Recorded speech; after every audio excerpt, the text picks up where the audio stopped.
Imagine there is something sitting quietly in your kitchen right now, tiny enough to fit 1,000 of them in the palm of your hand, that ancient Aztec warriors carried into battle as their sole source of fuel. A single tablespoon, they believed, could sustain a man for 24 hours of hard marching across the mountains. The Mayan healers called it their running food. The word itself, in the old Mayan tongue, literally means strength. For centuries, entire civilizations in Mesoamerica considered it so precious that it was offered to their gods and used as currency alongside gold and cacao. Then, for hundreds of years, it nearly vanished from history, dismissed, forgotten, overlooked. And now, in the last 2 decades, molecular scientists working in laboratories from Harvard to Spain have quietly been proving that those ancient warriors knew something we are only just beginning to fully understand. What they were carrying in those small pouches was chia seeds. And what happens inside your body when you start eating them every single day is far more interesting than anything the wellness world has told you about them.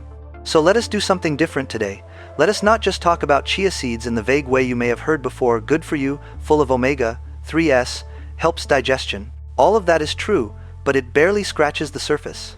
What we are going to do instead is follow them through your body, layer by layer, from the moment you swallow your first spoonful to what is quietly happening in your arteries, your gut, and your blood sugar hours and even weeks later. Because the story of what chia seeds actually do is not one story, it is at least 3, and each one is more surprising than the last. Stay with me, because the third one, what these tiny seeds do to your heart over time, is the part most people have never heard, and it involves a number from a clinical study that stopped researchers in their tracks. Before we get there though, something worth knowing. Everything we are going to cover today, the mechanisms, the studies, the exact ways these nutrients behave inside you, goes quite a bit deeper than what a single video can hold. We have put together a complete science-backed guide called the Health Decoded Complete Pack, and it goes into the full picture of functional foods like chia, the research behind them, and practical ways to bring them into your daily life without guesswork. You can find the link in the description below this video, or if you are watching this on a screen, just scan the QR code that is showing right now. We will mention it again in a moment, but keep it in mind, because what we are about to show you about what chia seeds do to your gut lining and your blood sugar is exactly the kind of detail that guide covers in full. Now, let us start at the beginning. Let us start in your stomach. When you swallow chia seeds, let us say you have stirred a tablespoon into some water or yogurt that morning, the first thing worth knowing is that these seeds have already started doing something before they even reach your stomach. You may have noticed that when chia seeds sit in liquid, they develop a thick gel-like coating. That gel is not just a texture trick.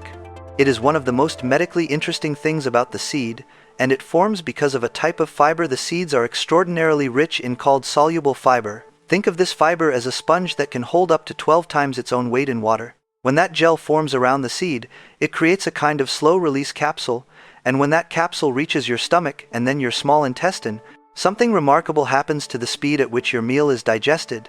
Your small intestine is essentially a long processing tunnel, about 20 feet of it, where nutrients from your food are broken down and absorbed into your bloodstream. Normally, when you eat refined carbohydrates, white bread, a pastry, processed cereal, those carbohydrates are broken down very quickly into glucose, sugar, and that sugar floods into your blood rapidly. Your pancreas has to scramble to produce insulin to manage the spike. Over time, this repeated spiking and crashing wears on the body. It is one of the drivers behind fatigue after meals, hunger returning far too quickly, and over years, the kind of metabolic strain that can develop into type 2 diabetes. Now picture that gel from the chia seeds coating your intestinal wall like a gentle, temporary film. What it does, in practice, is slow down the enzymes that break starch into sugar. It physically slows the rate at which glucose enters your blood. The technical term for this is a reduction in the glycemic response, but the human translation is simply this: the same meal that would have spiked your blood sugar sharply now produces a gentler, slower, more manageable rise. You feel fuller for longer. Your energy does not crash. Your pancreas gets a gentler ride. A clinical trial published in the European Journal of Clinical Nutrition tested exactly this. Researchers gave participants bread baked with chia seeds and measured their blood glucose and insulin responses over 2 hours. What they found was that increasing the proportion of chia in the bread progressively lowered the glycemic response, and at the highest amount of chia used, the post-meal blood sugar rise was reduced by a statistically meaningful margin compared to plain bread. The participants also reported greater satiety, meaning they felt fuller and stayed satisfied longer. For anyone managing blood sugar, watching their weight, or simply trying to avoid that 2 in the afternoon energy slump, this is not a small detail. This is the mechanism working exactly as it should, and it begins with that humble gel in your morning glass of water. Now here is something I want you to think about as we move to the next part of this story. That gel and that soluble fiber do not disappear once they have done their job slowing down glucose absorption. They keep traveling. They reach a place that modern science now considers one of the most important systems in your entire body, and they do something there that researchers are only now beginning to fully appreciate. But before we get to that, if this kind of detail is the way you like to understand your health, not the headline, but the actual mechanism behind it, then the guide in the description, the Health Decoded Complete Pack, is exactly what we built for people who think the way you do. The link is below, or scan the QR code on screen right now. Take a moment, then come back, because what chia seeds do when they reach your gut is a story that connects to everything from your immune system to your mood. Your gut is home to approximately 38 trillion microorganisms. That number is almost impossible to make intuitive, so think of it this way. For every single cell in your human body, there is roughly one bacterial cell living in your gut. They are not passengers, they are partners. This collective community, your gut microbiome, influences your digestion, your immune defenses, the production of certain vitamins, and through pathways that researchers are still mapping, even your brain chemistry and your emotional state. The composition of that community, which species thrive, which decline, is shaped enormously by what you eat. And one of the things your beneficial gut bacteria love most is precisely the kind of fiber that chia seeds deliver in abundance. When that soluble gel fiber from your chia seeds arrives in your large intestine, your gut bacteria ferment it. Fermentation, in this context, is simply what happens when bacteria break down fiber for energy, and as they do, they produce a family of compounds called short-chain fatty acids. The name sounds technical, but the job is beautifully simple. These compounds are food and fuel for the cells that line your colon wall. They help keep that lining intact and healthy, like maintaining the mortar between bricks in a wall. When that lining is well nourished, it acts as a proper selective barrier, letting nutrients through into your bloodstream while keeping harmful substances and bacterial byproducts out. When that lining is poorly fed and starts to weaken, a condition researchers informally call leaky gut, those harmful substances can pass into the blood and trigger a low-grade, chronic inflammatory response throughout the body, and that inflammation has been linked to everything from joint pain to cardiovascular disease to metabolic dysfunction. Chia seeds are also a notable source of insoluble fiber, the other type, the one that does not form a gel but instead adds bulk and helps move things through your digestive tract more efficiently. Between the two types of fiber working together, chia seeds essentially act as both a broom and a fertilizer for your gut. The insoluble fiber helps sweep things through, the soluble fiber feeds the bacteria that keep the whole ecosystem in good order. A study published in the Journal of Functional Foods looked at chia seed consumption in human participants and found increases in beneficial bacterial populations, specifically bacteria from the Bifidobacterium and Lactobacillus families, which are among the most well-studied beneficial species in the gut after regular chia intake. These are the same bacterial families that are often used in probiotic supplements, which means that eating chia seeds regularly may be quietly doing some of the same work as a daily probiotic, not by adding bacteria from outside, but by feeding and nurturing the beneficial ones already living inside you. The practical takeaway here is important.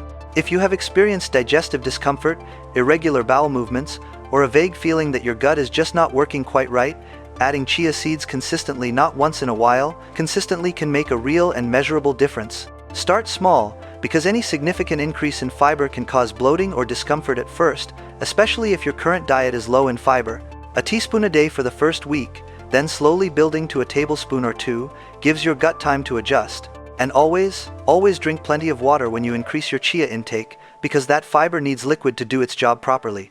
Without enough water, the opposite of what you want can happen. And now we arrive at the third part of this story, the one that, in my view, is the most compelling, the most overlooked, and the one most relevant to the majority of people watching this today.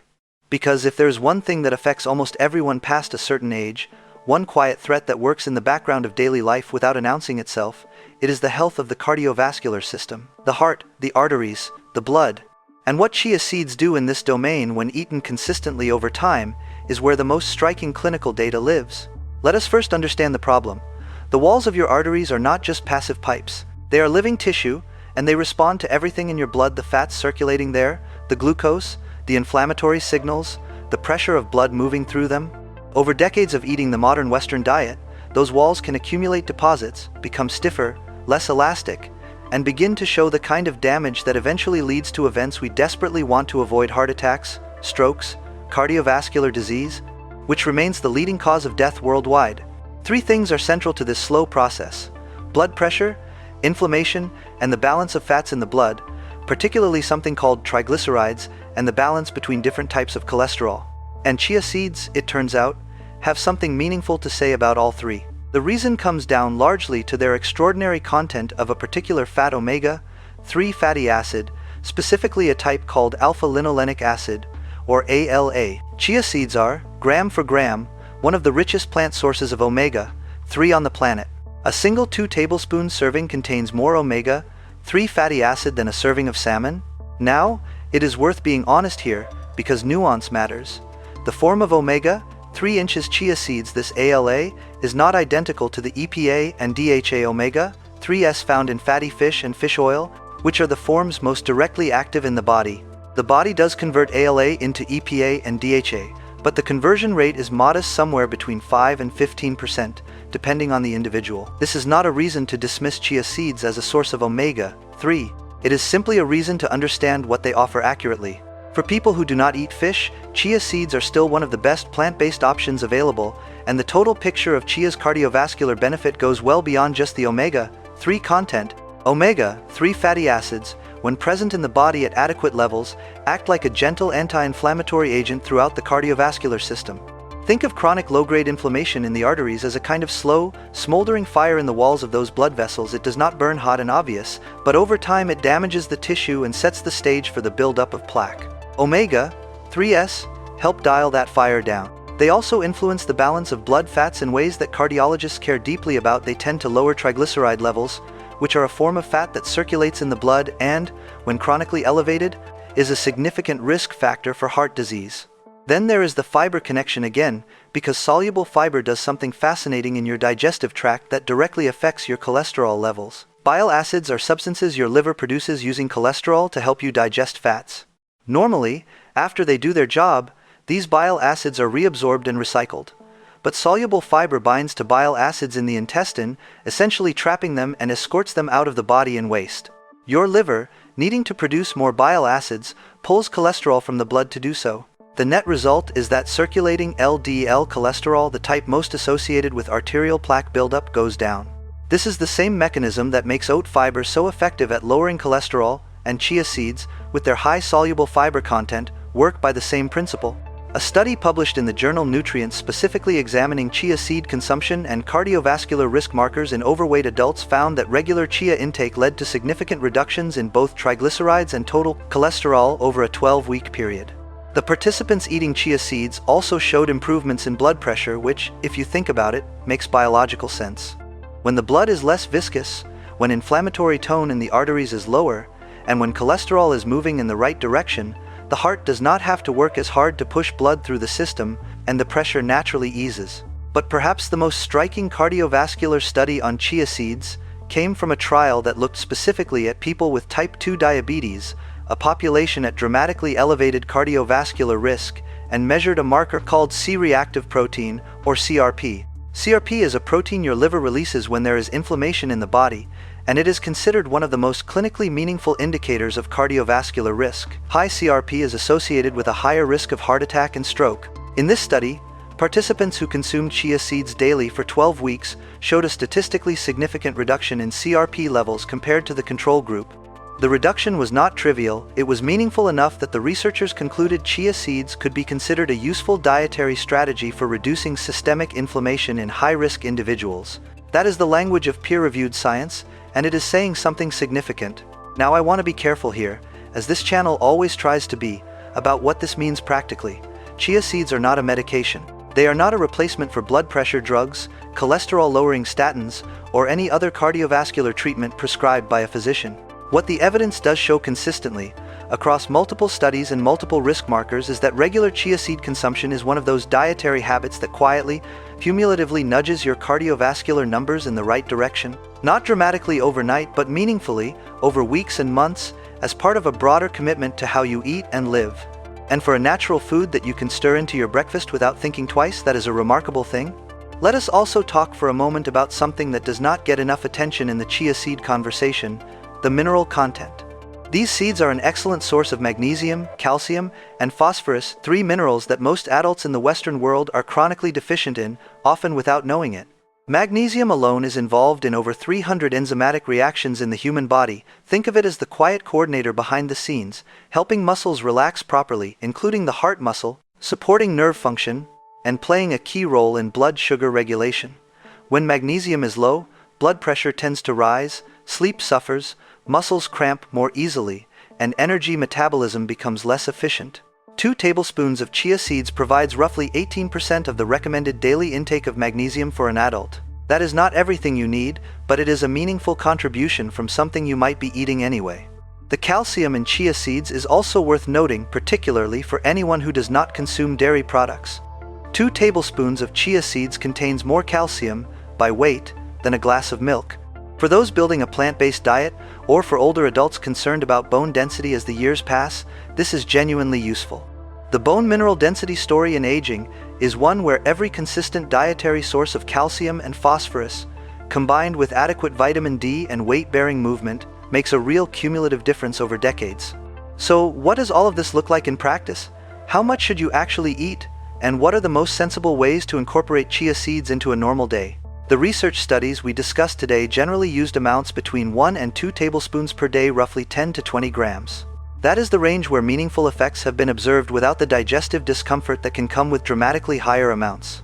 2 tablespoons stirred into water with a squeeze of lemon and left for 10 minutes to form that gel is one of the simplest ways some people drink it, like a tonic in the morning. Stirred into yogurt or oatmeal, mixed into a smoothie, sprinkled over a salad, stirred into soup, or used in the classic chia pudding soaked overnight in plant milk until it reaches a thick, creamy consistency. These are all easy, low-effort options that require no special preparation and no dramatic changes to how you already eat. One gentle but important note about grinding: whole chia seeds are already extremely well absorbed by the human digestive system, unlike flax seeds, which generally need to be ground to release their nutrients effectively. You can eat chia seeds whole and your body will access their nutrients very well, particularly after soaking, when the outer shell softens in that gel. There is no need to grind them, though some people prefer the texture when they do. Either way, the nutrition is largely the same. Now, a few honest safety notes, because this channel believes that being trustworthy means telling you the complete picture. Chia seeds are exceptionally safe for the vast majority of people, and they have been consumed as a staple food for thousands of years. However, a few things are worth being aware of. Because of their significant effect on blood sugar, anyone taking medication for diabetes should introduce chia seeds gradually and monitor their blood glucose, letting their doctor know, because it is possible that the additive effect of chia on blood sugar management could interact with medication dosing. The same is true for people on blood-thinning medications. Because of the omega-3 content, chia seeds can have a mild blood-thinning effect, and if you are already on anticoagulant medications, your physician should know you are adding them to your diet regularly. For people with a history of swallowing difficulties or esophageal conditions, dry whole chia seeds should be avoided. They should always be consumed, soaked, or in liquid, because dry seeds that absorb moisture in the esophagus can cause a blockage, which, while rare, has been documented in medical literature. Soaked, gel-coated chia seeds carry no such risk. And as with any significant increase in dietary fiber, the advice to start slow, drink plenty of water, and give your gut time to adapt applies here as much as anywhere. There is something beautiful, when you step back from all of this, about the arc of this story. A tiny seed small enough that you would not even notice it fall from your hand that has sustained human beings through some of the most demanding physical conditions imaginable, across thousands of years and multiple civilizations, and that modern biochemistry is now confirming, pathway by pathway, marker by marker, was doing something genuinely meaningful in those ancient bodies. Not magic, not mysticism, actual, measurable biology that we simply did not have the tools to see until recently. The Aztec physicians who prescribed chia were not performing alchemy. They were observing something real, that the people who ate it had more endurance, recovered better, and seemed to age with more vitality. They documented it without knowing about omega-3 fatty acids, or gut microbiomes, or glycemic index, or C-reactive protein. They just watched what happened to human beings who ate this food consistently over a lifetime. And what modern science is doing, piece by piece, is finally catching up with what those observers already knew. Hippocrates, the father of modern medicine, said, "Let food be thy medicine and medicine be thy food." He was writing about a world before pharmaceuticals, before laboratory science, before the concept of a controlled clinical trial. And yet that principle, that the most consistent, most powerful influence on human health is what we eat, day after day, across the years, keeps being confirmed by the very science that has made our world so much more complex. Chia seeds are not a cure. They are not a magic solution. They are something humbler and, in a way, more powerful. They are a reliable, ancient, extraordinarily well-rounded food that does real things to your real biology when you eat them with real consistency. The next time you reach for that small jar in your cabinet, or spot that little bag at the grocery store, I hope you think about what you have learned today. That tablespoon of tiny black and white seeds contains more omega-3 than salmon, more calcium than milk, enough soluble fiber to meaningfully slow your blood sugar response, enough prebiotic fuel to feed the beneficial bacteria that run your immune system and protect your gut lining, and enough of the right compounds to quietly move your cholesterol and blood pressure in the right direction over weeks and months of consistent use. Not loudly, not dramatically, just steadily, faithfully, the way the best things in nature tend to work. And I have a question for you. Have you already been eating chia seeds? Maybe you added them to a smoothie once and forgot about them, or maybe you have been having them every day for years. Either way, I would genuinely love to know. Drop a comment below and tell me. And if someone you care about is trying to figure out how to eat in a way that actually supports their long-term health, consider sharing this with them. Sometimes the most powerful health conversation you can have with someone is not about a new drug or a complicated protocol. It is about a tablespoon of seeds that ancient warriors knew to trust, and that modern science is proving right, one study at a time.